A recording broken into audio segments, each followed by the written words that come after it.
இன்னைக்கு கடவுள் நம்மளுக்கு கொடுத்துருக்க வசனம் புலம்பல் 3:64, 65, 66. கர்த்தாவே, அவர்கள் கைகள் செய்த கிரியைகளுக்கு தக்கதாக அவர்களுக்கு பலன் அளிப்பீர். அவர்களுக்கு இருதய வேதனையை கொடுப்பீர். உம்முடைய சாபம் அவர்கள் மேல் இருக்கும். கோபமாய் அவர்களை பின்தொடர்ந்து கர்த்தருடைய வானங்களின் கீழ் இராதபடி அவர்களை அழித்து விடுவீர். வசனத்தை குறித்து கடவுள் நம்மகிட்ட என்ன சொல்கிற பார்ப்போம். இந்த புலம்பல் புத்தகத்தில் எரேமியா தேவன்கிட்ட பேசின வார்த்தையை பார்க்கும்போது கோபத்தோடு பேசின வார்த்தை போல் இருக்கும், சபிக்கிற மாதிரி இருக்கும்.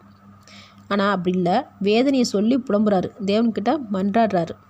இந்த புத்தகத்தில் யூதா மக்களுக்காகவும் எரேமியாக்காகவும் தேவன்கிட்ட வேண்டுதல் செய்கிறாரு. பாபிலோனியர்கள் யூதாவையும் எரேமியாவையும் கொடுமைப்படுத்தினாங்க. இங்கே யூதா மக்கள் விக்கிரக ஆராதனை செஞ்சாங்க.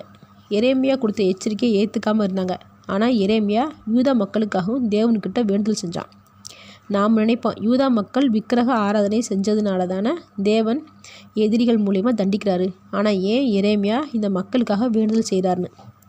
இங்கே எல்லா யூதா மக்களும் அந்நிய தெய்வங்களை வழிபடலை. சில பேர் அதில் இருந்து விலகி தேவனை மட்டுமே ஆராதனை செஞ்சாங்க. ஆனால் பாபிலோனியர் செய்த கொடுமையில் தேவனை மட்டுமே வணங்கின யூதர்களும் பாதிக்கப்பட்டாங்க.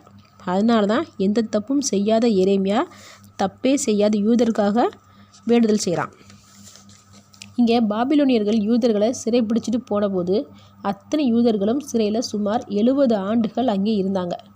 அதுக்கப்புறம் பாரசீக ராஜா காலத்தில் தேவன் யூதர்களை விடுதலையாக்க வச்சார். அப்போ எல்லா யூதர்களும் எருசலேமுக்கு வரல. தேவனுக்கு பயந்த மனிதர்கள் மட்டும்தான் எருசலேமுக்கு திரும்பி வந்து ஆலயத்தை மீண்டும் கட்டினாங்க. அப்போது நம்ம பக்கம் தவறு இல்லாத போது நாம் மற்றவங்களால துன்பத்தை அனுபவித்தாலும் கண்டிப்பாக தேவன் நீதியான தீர்ப்பு கொடுப்பார். ஆனால் நம்ம இந்த எரேமியா போல் துணிஞ்ச வேண்டுதல் செய்ய முடியுமான்னு சிந்திச்சு பார்க்கணும். அதாவது எந்த தப்பும் செய்யாமல் மற்றவங்கள குறை சொல்கிற தகுதி உள்ளவங்களாக நாம் இருக்கோமான்னு சிந்திச்சு பார்த்துட்டு தேவன்கிட்ட வேண்டுதல் செய்யணும். நாம் கோபத்தில் அவசரப்பட்டு தேவன்கிட்ட வார்த்தை விட்டுறோம், எதிரிகளை தண்டிங்க, அழிச்சிருங்கன்னு சொல்கிறோம்.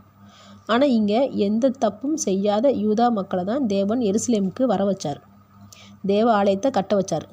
இப்படிப்பட்ட பரிசை அடைகிறதுக்கு நாம் முதல்ல எந்த தப்பும் செய்யாதவங்களாக இருக்கணும். ஆமேன்.